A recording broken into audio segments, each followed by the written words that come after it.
Hi, this is Audrey Blair, and you're listening to the Change is Hard podcast, episode 7.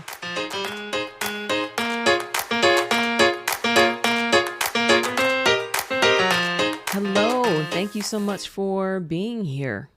I'm glad to be with you today. I'm having a relatively mellow day today. It's pretty cool. This is probably I think it's probably going to be episode 6 or 7.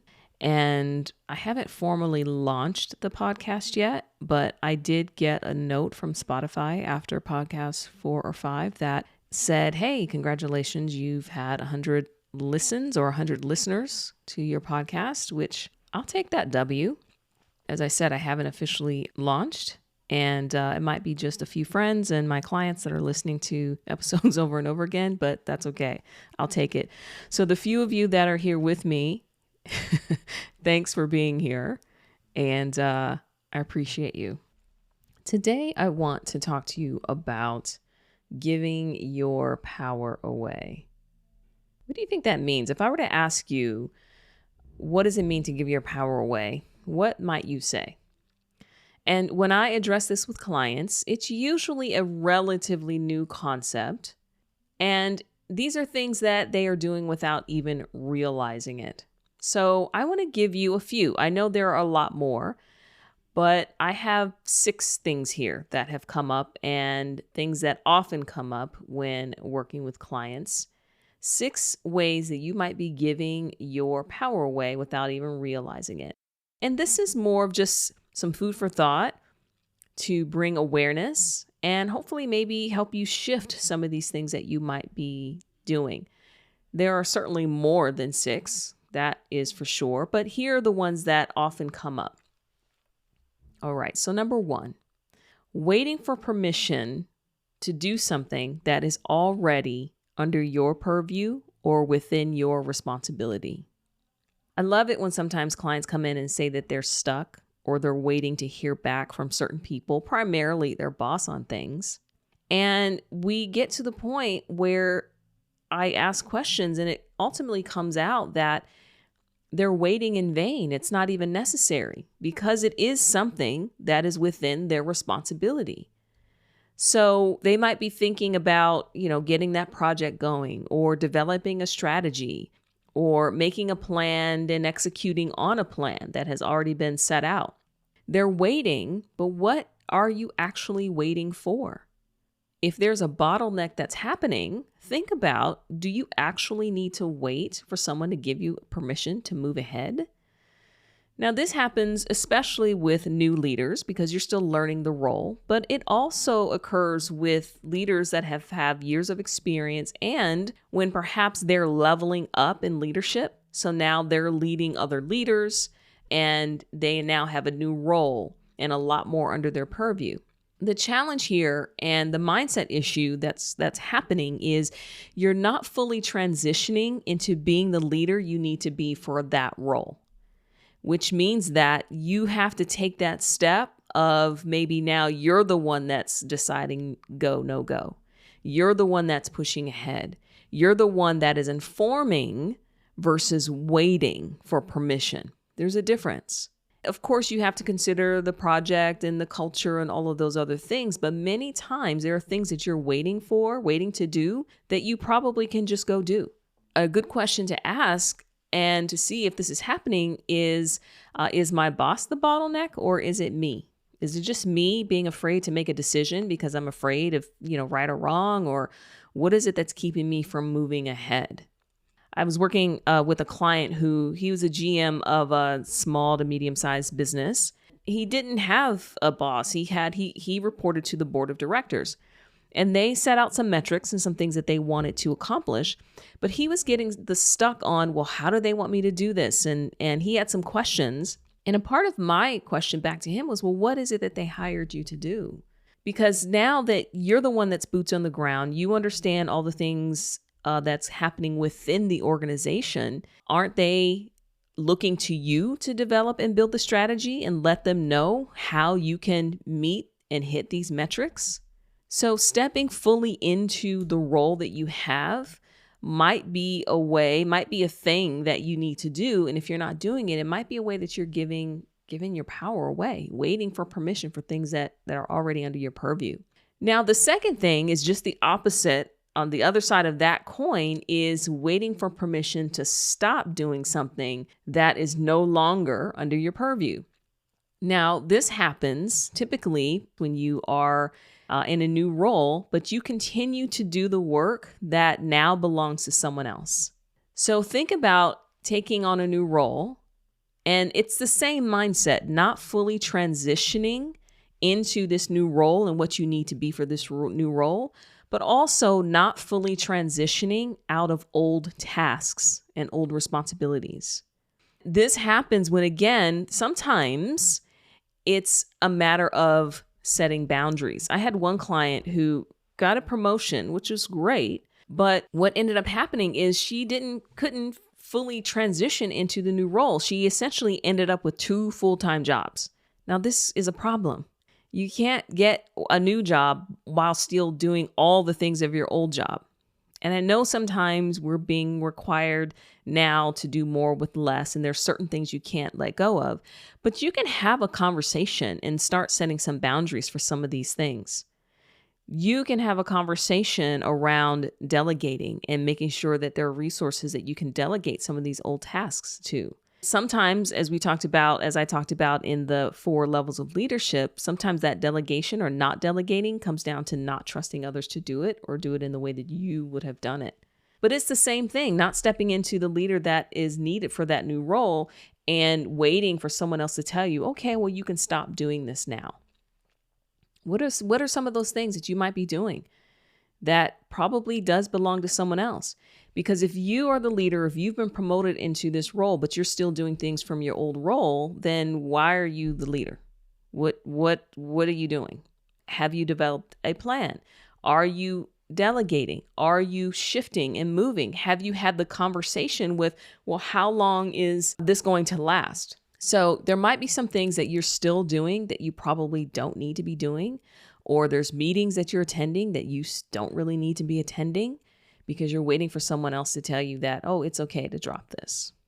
All right, number 3, constantly seeking external validation while ignoring or not building your own internal or intrinsic validation. This one is huge. And this one shows up a lot when we can fall to pieces if we've worked hard on something and maybe someone has an opinion about it and they don't like it. While that can be a little bit of a gut punch, many times I see people make it mean something about them, or they make it mean that they're terrible at their job, or they make it mean something way bigger than what it really does mean. And that's when there's so much external validation that's needed that it outweighs your own personal internal validation. You can like something and someone else not like it and still feel good about it. You can work hard on a project or work hard on something that doesn't get picked up, but you can still feel good about the work that you've done and take away the learning from that.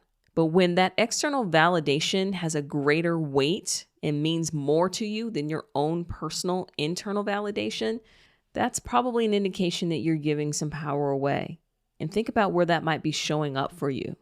So number 4, showing up based on what others need instead of based on your own personal value proposition. All right, so what in the world do I mean by this? Have you ever walked into a room and maybe into a meeting and you see the various personalities of the people in the meeting and you're like, oh no, I've got to do something different here. Or you shut yourself down, or you come in thinking, well, I'm just going to fill in this gap because it doesn't exist.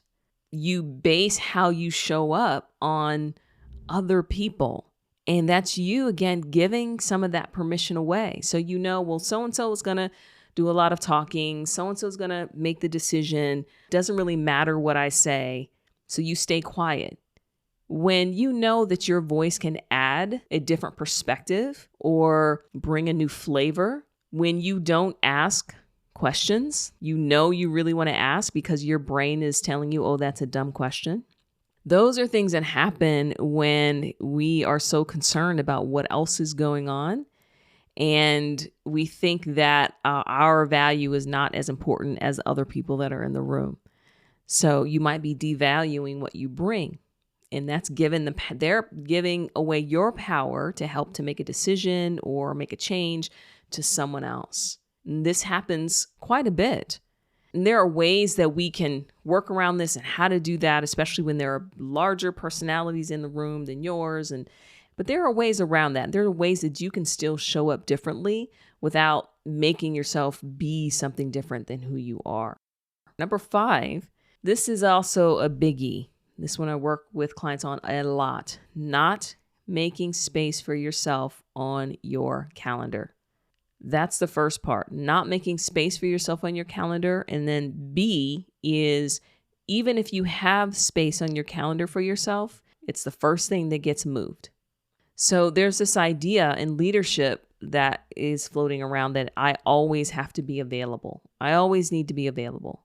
Or it's an open door policy. Anybody can pop in at any time. Well, when do you have time for taking care of yourself? When do you have time for some of the strategic thinking that you want to develop? A lot of clients want to come in and go, well, I want to move away from operations and I want to be more of a strategic leader.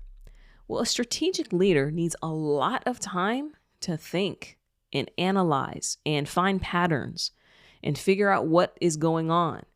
And that can't happen if you are constantly being interrupted and if you are constantly being the fixer and you're constantly solving other people's issues rather than empowering them to solve issues for themselves. And that also includes showing up to meetings that you don't need to be showing up to anymore.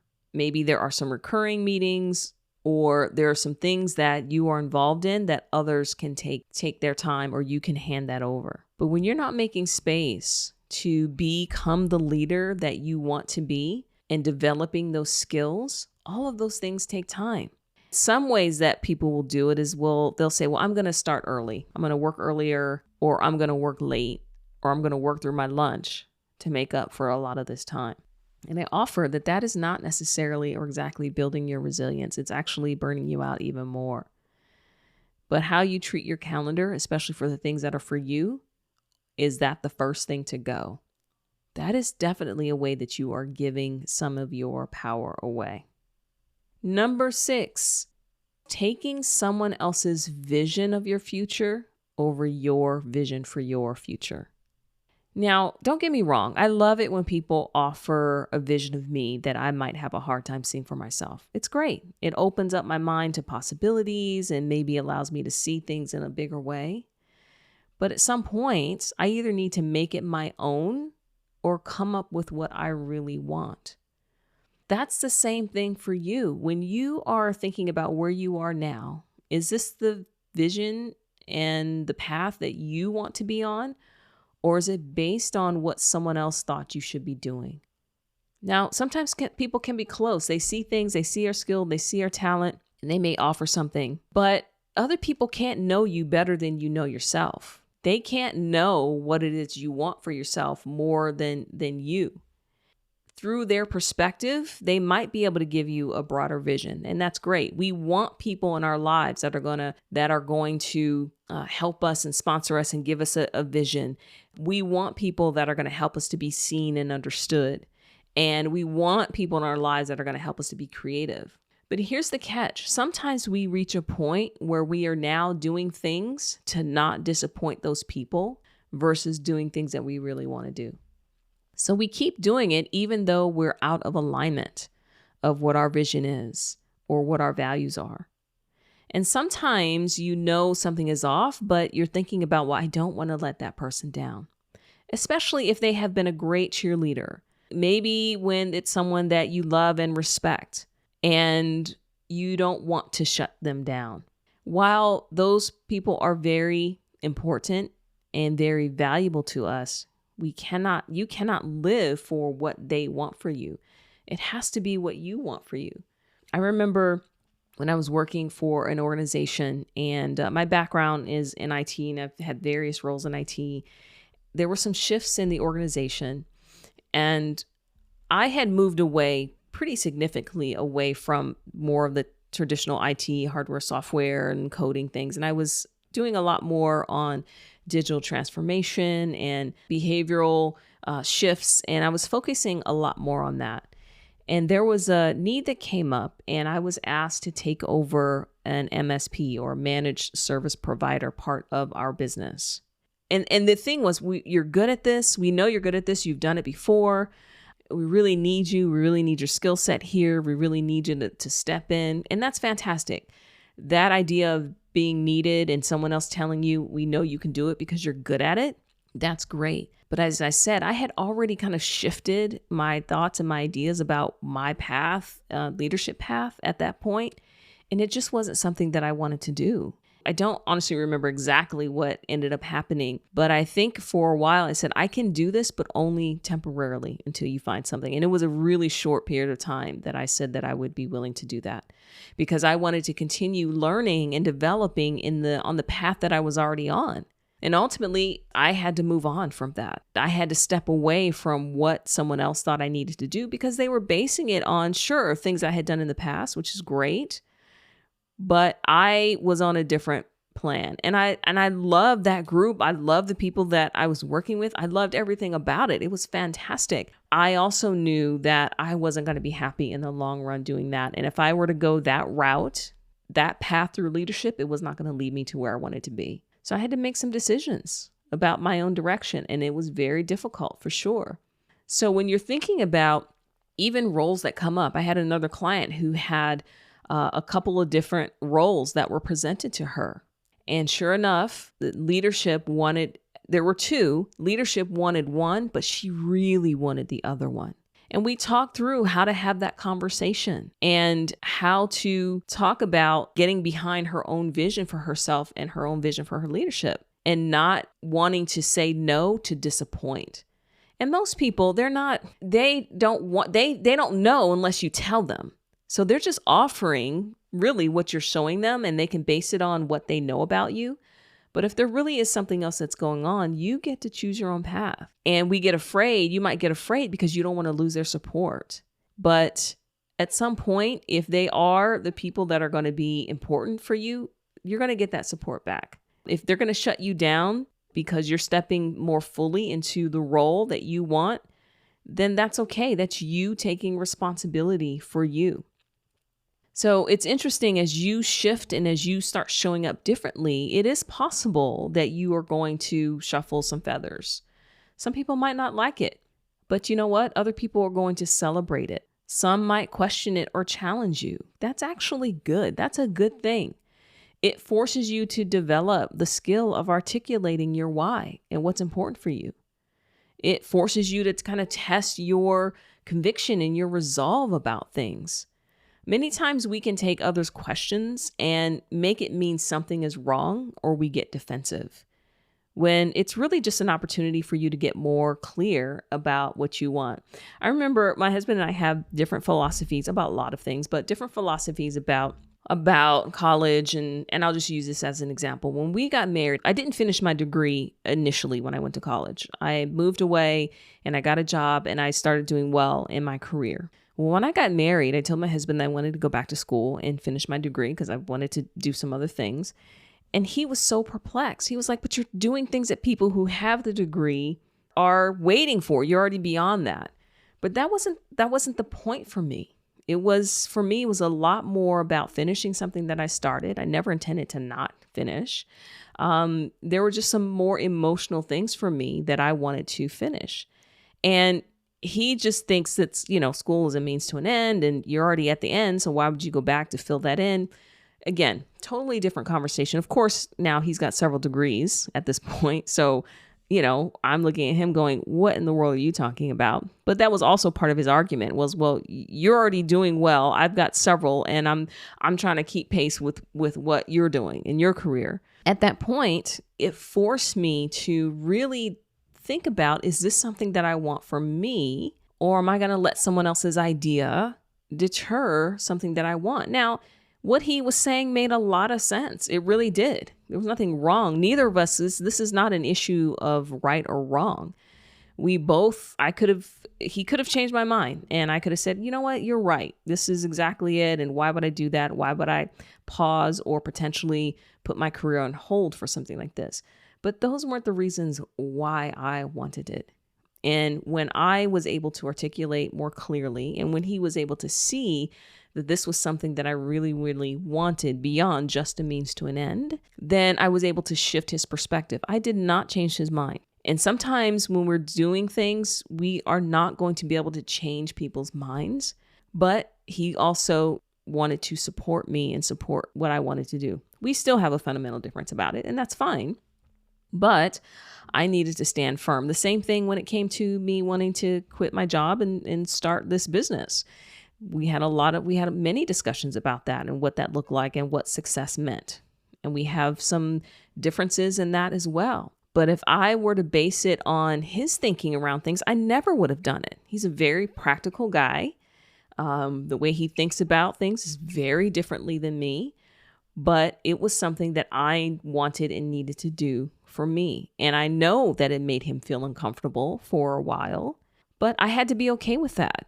I couldn't base me moving forward because someone else feels uncomfortable. He's allowed to feel uncomfortable. He's allowed to have his opinions about things. He's allowed to disagree with things. Now, I'm not going against, we are unified in the decisions that we make, but he doesn't always necessarily get them, just like I don't always get the reasons why he does and makes some of the decisions that he makes. So I still had to maintain my own power because at the end of the day, my work, how I feel about what I'm doing, the difference that I'm making in the world, that's my responsibility. It's not someone else's responsibility. And even with me starting the business, if I had left it up to him, I'm the one that has to take the failure or the win. If this fails, I can't blame him. So I have to take all of that responsibility for me, which means that I have to get behind what it is that I want to do. So when you think about some of the areas that you might be giving your power away, and many of these are just automatic, and sometimes it's just the way that we think about them, allow yourself to take a moment and shift, especially when something feels out of alignment, or if you're doing it just because you don't want to have a hard conversation, because you might be avoiding maybe a little bit of conflict, because you might be avoiding giving somebody feedback. Those are not reasons to not move forward. Those are reasons to develop the skill and the resilience to move forward and to continue doing it. Those are the things that you want to tackle. Those are the things that you want to work on so that you can build up and understand your internal validation, your internal power. Because as you do that, it helps those that are around you as well. You creating those boundaries helps others to do the same thing. You standing up and being the leader that is necessary for that role, it doesn't bring chaos. It brings comfort to those you are leading, because now they can look to you and go, okay, this is a person that's really willing to move forward and step up when there's uncertainty. They're willing to make decisions even when things aren't as clear. You are then able to create a safe space for others when you create that for yourself. So just a couple of minutes of some thoughts here, some things that, I tend to deal with and work with clients for you to offer you how you might be giving your power away. And there might be some others that come up for you as you're listening to this. But I want to offer you is just the way that you shift in the way that you see yourself and the power and the responsibility that you give yourself. All right. Listen, thanks again for being here. I will see you guys next time.